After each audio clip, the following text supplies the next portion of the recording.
திருவாசகம் பிரார்த்தனை 10 பாடல் 8.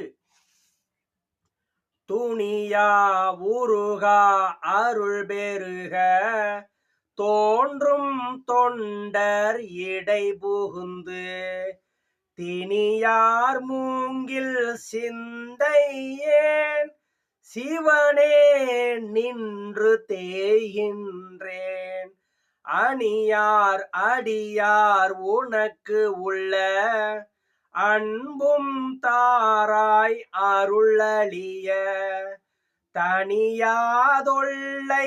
வந்தருளி தளிர் பொன் பாதம் தாராயே. தனியாதொல்லை வந்தருளி தளிர் பொன் பாதம் தாராயே.